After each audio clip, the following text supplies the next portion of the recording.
नमस्कार मित्रों, मैं हनुमान सोनी एचपीएस एजुटेक में जोधपुर से आपका हार्दिक स्वागत करता हूं। साथियों, हमने संविधान स्टार्ट किया था साथियों। तो संविधान में मैंने आपको एक वीडियो बनाकर रूपरेखा समझाई थी 11 टॉपिक में संविधान। उसमें हमने पहला चैप्टर लिया था meaning of constitution and features, संविधान का अर्थ और विशेषताएं आपको समझाई। सेकंड चैप्टर था प्रीएम्बल, जो मैंने आपको समझाया था प्रस्तावना वाला। आज अपन संविधान का तीसरा पार्ट है दोस्तों, संवैधानिक विकास, उस पर बातचीत करेंगे। थोड़ा बड़ा चैप्टर है साथियों, हो सकता है 2 या 3 वीडियो बन जाए। पूरा प्रयास रहेगा कि आपको हर छोटी से छोटी चीज पर फोकस करवाया जाए। ध्यान रहे साथियों, हमने ज्योग्राफी की भी क्लासेस शुरू कर दी है। कल रात को हमने भारत का ये सामान्य रूप में भूगोल का परिचय दिया था। आज से अपन कंटिन्यूअसली हर चैप्टर पर कोशिश करेंगे। अगर दोस्तों हमारे द्वारा पढ़ाया गया अगर आपको पसंद आ रहा हो तो ज़्यादा से ज़्यादा चैनल को सब्सक्राइब करें, लाइक करें। और दोस्तों अगर आपको कुछ कमी नज़र आ रही हो तो कमेंट बॉक्स में दोस्तों कमेंट जरूर करें। और आपको अच्छा लग रहा हो तो साथियों कमेंट करें, ताकि आपका किया हुआ कमेंट हमारा हौसला बनता है। दोस्तों चैनल को ज़्यादा से ज़्यादा अपने मित्रों के साथ में शेयर कीजिएगा, ताकि हर भाई बहन तक हमारी आवाज़ पहुंच सके। थैंक यू दोस्तों। आइएगा हम संविधान के तीसरे चैप्टर संवैधानिक विकास पर बात करेंगे साथियों। संवैधानिक विकास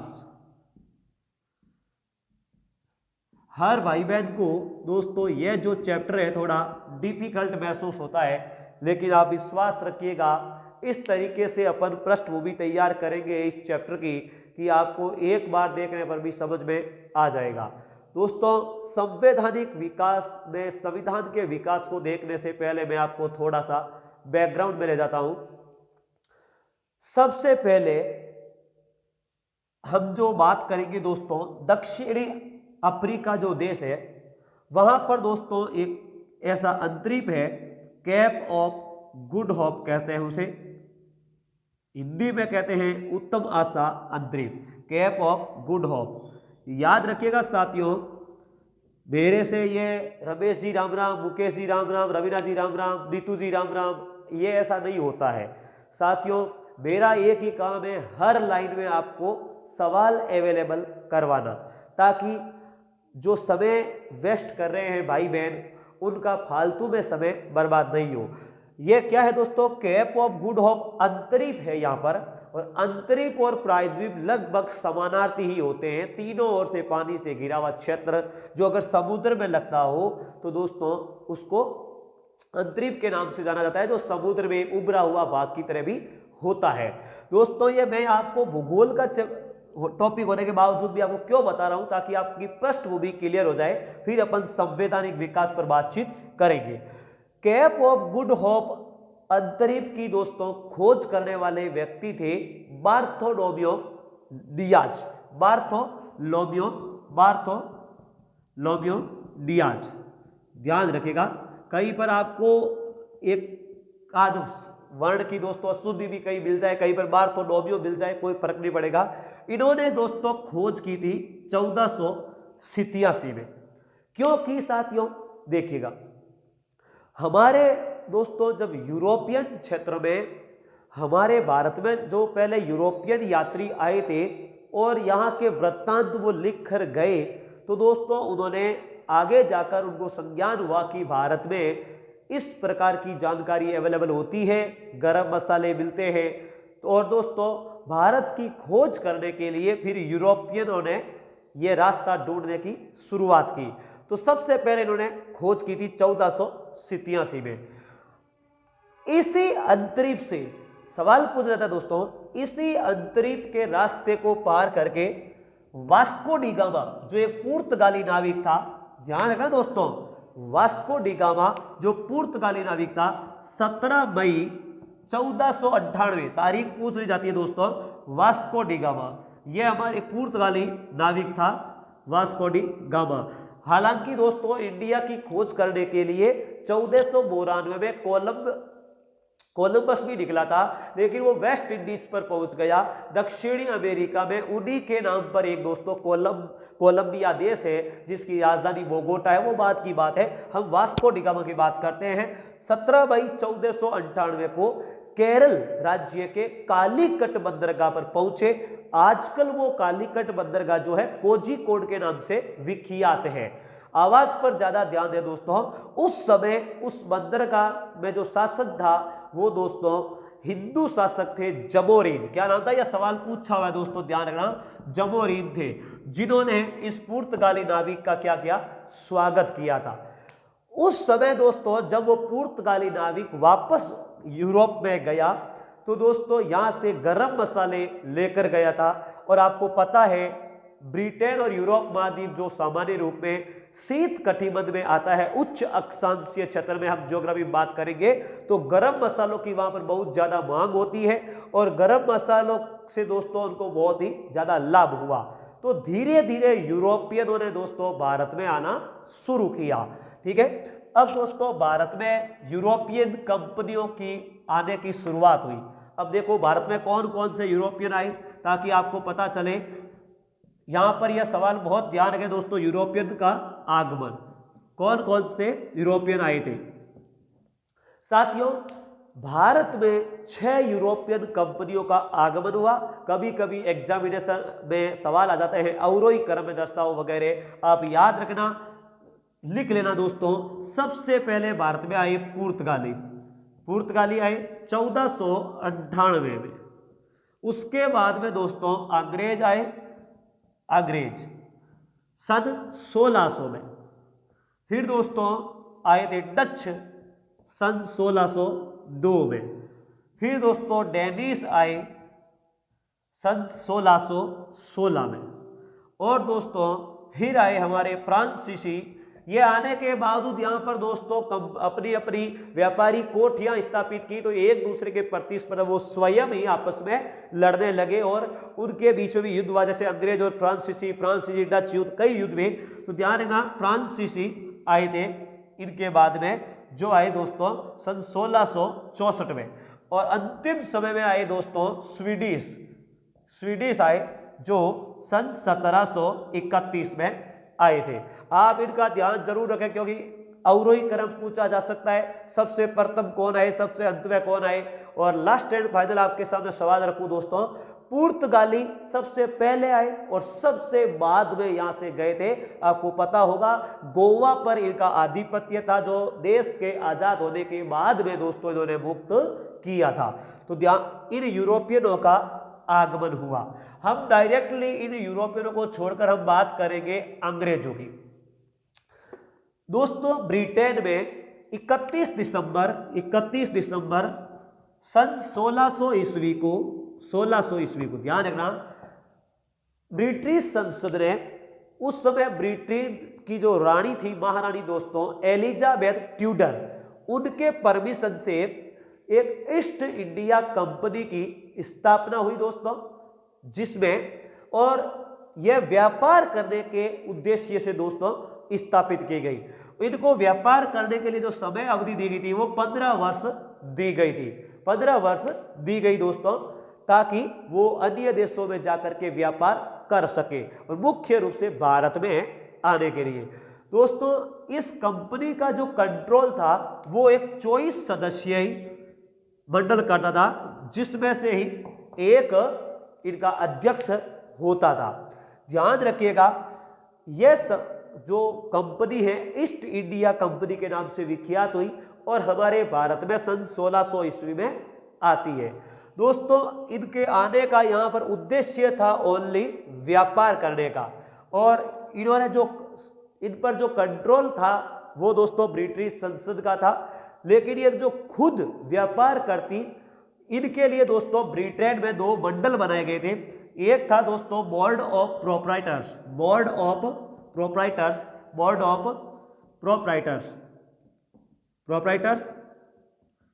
जो दोस्तों निवेशक मंडल कहलाता है, हिंदी में निवेशक मंडल, यानी जो व्यापार करने वाले मुख्य मुख्य निवेशक थे। उन्हीं में से एक संचालक मंडल जो दोस्तों बनाया गया था, जिसे अपन बोर्ड ऑफ डायरेक्टर्स कहते हैं, बोर्ड ऑफ डायरेक्टर्स कहते हैं। ये ध्यान रखना, आगे अपन बात करेंगे board of directors and board of controller, दोनों अलग अलग होंगे साथियों। इन्हीं में से बनाया गया बोर्ड ऑफ डायरेक्टर्स, जिसका मतलब ये था टोटल 24 सदस्य होते तो दोस्तों इसमें, और इनका काम यह था साथियों कि जो भारत में जो व्यापार करेगा उस व्यापार पर नियंत्रण रखना और व्यापार को किस प्रकार करना है उन पर ध्यान देना। ठीक है, यह जो है ईस्ट इंडिया कंपनी हमारे भारत में आती है। धीरे धीरे दोस्तों व्यापार करने के उद्देश्य से धीरे धीरे कंपनी ने अपनी जड़ें मजबूत करना शुरुआत की थी। दोस्तों ध्यान रखिएगा, उस समय भारत में मुख्य रूप से 3 प्रेसिडेंसियों का नाम मिलता है दोस्तों, जिसमें एक कलकत्ता जो पश्चिमी बंगाल था, वहीं पर साइड में बिहार उड़ीसा इंक्लूड थी। दूसरी दोस्तों बंबई, जिसमें महाराष्ट्र हमारा ये गोवा वाला बेल्ट और गुजरात वाला बेल्ट ये यहीं पर इसमें इंक्लूड थी। और तीसरी थी दोस्तों मद्रास, जो आंध्र प्रदेश आज का तेलंगाना है वहां तक मुख्य रूप से फैला हुआ था। ये 3 मुख्य प्रेसिडेंसियां थी। कंपनी ने दोस्तों कलकत्ता में अपनी जड़ें मजबूत करना शुरू किया। उस समय दोस्तों हुआ यूं कि बंगाल में उस समय सिराजुद्दौला का शासन हुआ। मैं बात कर रहा हूं सन दोस्तों 1756 की। आप सोचते होंगे दोस्तों कि है तो हमें हिस्ट्री पढ़ा रहे हैं, हिस्ट्री नहीं, इस संवैधानिक विकास के लिए दोस्तों हालांकि 2-3 वीडियो बन सकते हैं, लेकिन पृष्ठभूमि तैयार करना बहुत जरूरी है कि संविधान में विकास हुआ कैसे। यह हमारा जो भारतीय संविधान है दोस्तों कोई 2-4 दिनों का परिणाम नहीं है, बहुत समय लगा इसको बनाते समय। इसमें कौन कौन से प्रावधान कब जुड़े गए, कौन से नियम कब बनाए गए, ये सब अपन बात करेंगे और एक एक लाइन पर यहां से आपको सवाल बनेगा। तो 1756 की बात कर रहा हूं साथियों। 1756 में क्या हुआ, बंगाल में दोस्तों सिराजुद्दौला नवाब बने। सिराजुद्दौला नवाब बने। अंग्रेजों ने क्या किया, व्यापारी करने के उद्देश्य से अपनी जड़ें मजबूत करनी शुरू की। और दोस्तों बंगाल में एक फोर्ट विलियम नामक स्थान पर कलकत्ता में एक दुर्ग बनाया, किला बनाया और उसकी किलेबंदी करवा दी सुरक्षा के लिए। सिराजुद्दौला को दोस्तों ये पसंद नहीं आया। जैसे ही सिराजुद्दौला नवाब बने तो सिराजुद्दौला ने इनको आदेश दिया कि किलेबंदी को हटाया जाए। यह बात अंग्रेजों को दोस्तों पसंद नहीं आई। तब जाकर हुआ यूं, यह आदेश दोस्तों अंग्रेजों ने नहीं माना तो सिराजुद्दौला ने उन पर कब्जा कर लिया। और दोस्तों मैं बात ध्यान से सुनिएगा, वापस बता रहा हूं दोस्तों, बात थी सन 20 जून की। 15 जून को कब्जा किया दोस्तों, 15 जून 1756 को कब्जा किया। और 20 जून को दोस्तों क्या हुआ, 20 जून 1756 को क्या हुआ साथियों, इन्होंने सिराजुद्दौला के आदेश से 146 दोस्तों अंग्रेज कर्मचारी थे, उनको एक कमरे में बंद कर दिया दोस्तों। बंद करने के कारण अब आपको पता है अंग्रेज तो ठंडे मौसम में रह चुके हैं, ऐसी में गर्मी इनको पसंद नहीं आती, तो दोस्तों कमरे में बंद कर दिया तो बेचारों का दम घुटा। और दम घुटने के कारण वो क्या हो गए, खत्म हो गए। कितने मर गए दोस्तों, 146 में से कोई 23 हमारे जैसे थे जो गर्मी को सहन कर पाए, बाकी 123 व्यक्ति खत्म हो गए। ध्यान रखना यहां पर, इस घटना को कहते हैं दोस्तों भारतीय इतिहास में काल कोठरी की घटना। काल कोठरी की घटना जो कब होती है, 20 जून 1756 को हुई। यह घटना जब हुई दोस्तों तो 123 व्यक्ति मरे, 23 पीछे भी बचे। कुछ खांसते खांसते दोस्तों पहुंचे कहां पर, लंदन, जिनमें सबसे प्रसिद्ध व्यक्ति है, ध्यान रखना, होलवेल। होलवेल पर एग्जामिनर ने काफी सवाल बनाया है। होलवेल ने दोस्तों जाकर के सूचना दी थी हमारे ब्रिटिश संसद में। वहां से रॉबर्ट क्लाइव जो दोस्तों सेना लेकर सेनापति के रूप में हमारे यहां पर आते हैं। कौन, रॉबर्ट क्लाइव। ध्यान रखना दोस्तों मैं बात कर रहा हूं रॉबर्ट क्लाइव की। रॉबर्ट क्लाइव सेना लेकर आते हैं। रॉबर्ट क्लाइव जब दोस्तों सेना लेकर आए तो उन्होंने उनके पास में सेना कम थी और बंगाल का नवाब था सिराजुद्दौला। सिराजुद्दौला के पास में दोस्तों सेना ज्यादा थी, जिसके कारण उन्होंने, और सिराजुद्दौला का जो नवाब था वो था साथियों मीर जाफर। मीर जाफर को दोस्तों उन्होंने क्या किया, उकसाया। वो मीर जाफर को उन्होंने उकसाया और दोस्तों मीर जाफर ने क्या किया, विश्वासघात कर दिया। मीर जाफर को अंग्रेजों ने कहा कि आपको बंगाल का नवाब बना दिया जाएगा। इसलिए दोस्तों सिराजुद्दौला के सेनापति ने विश्वासघात किया, जिसके कारण सिराजुद्दौला की हार हो गई। सिराजुद्दौला के हार होने के कारण दोस्तों यहां पर यह युद्ध कब होता है दोस्तों, 23 जून 1757 की बात है।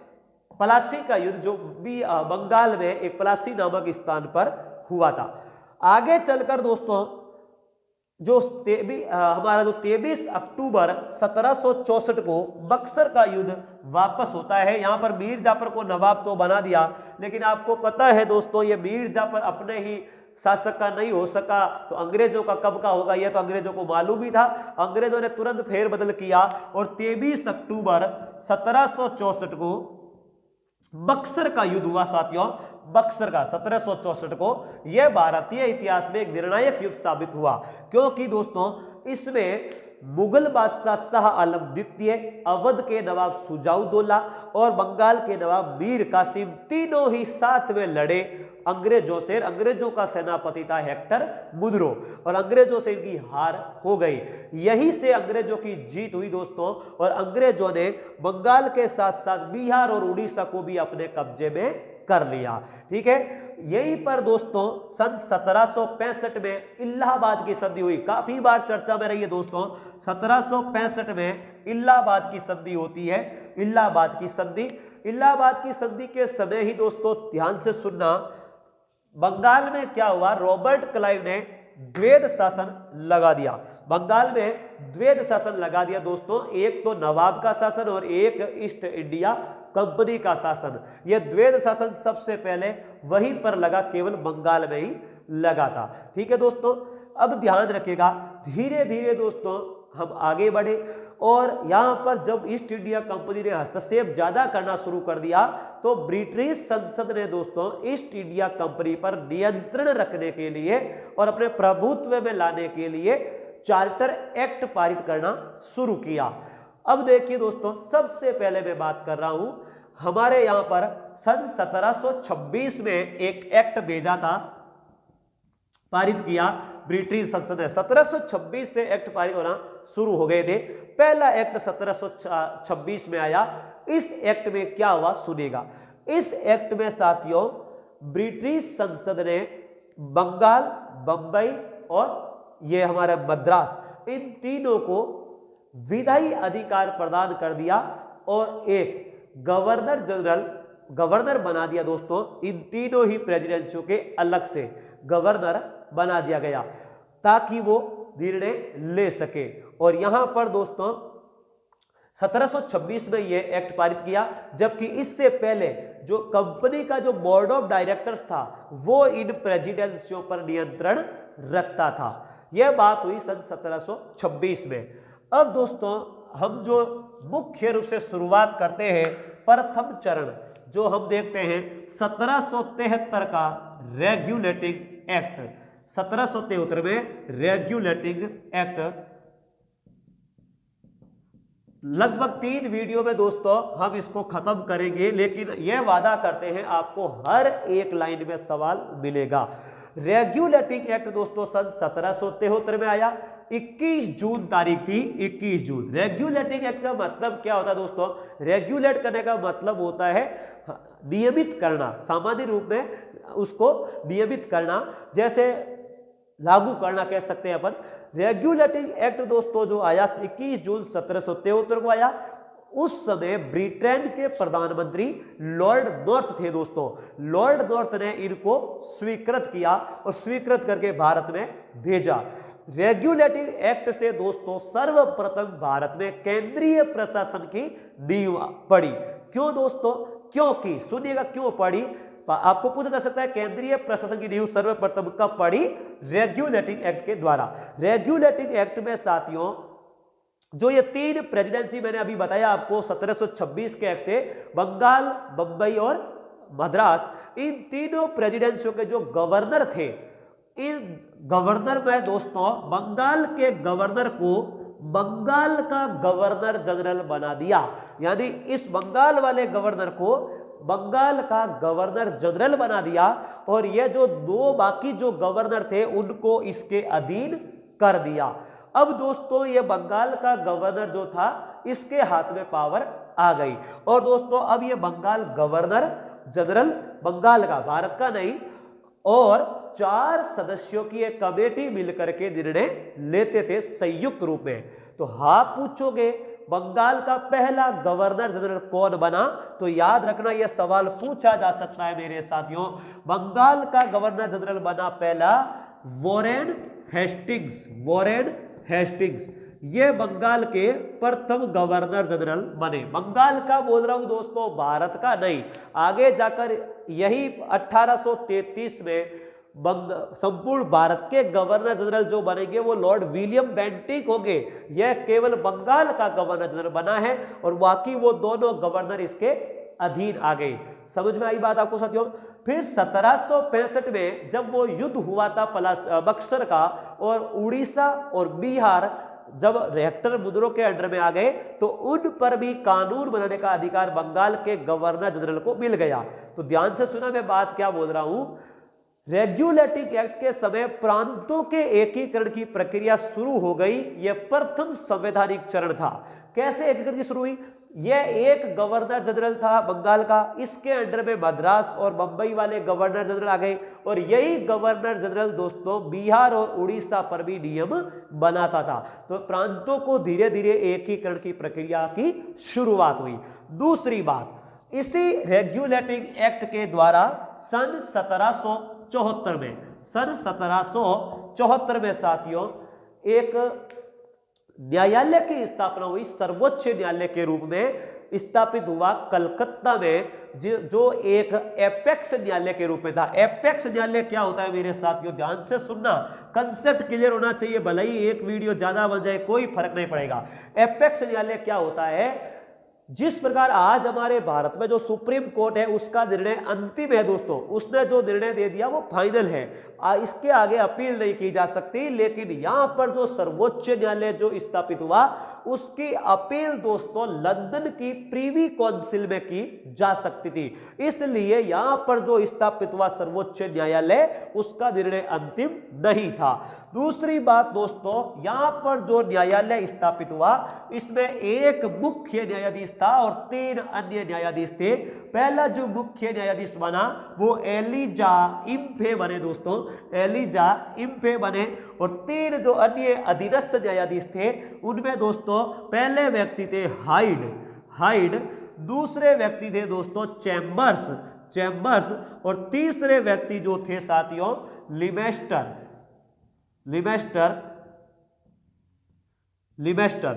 ये तीसरे व्यक्ति थे मेरे साथियों, तीसरे व्यक्ति थे, ध्यान रखिएगा, लिमेस्टर।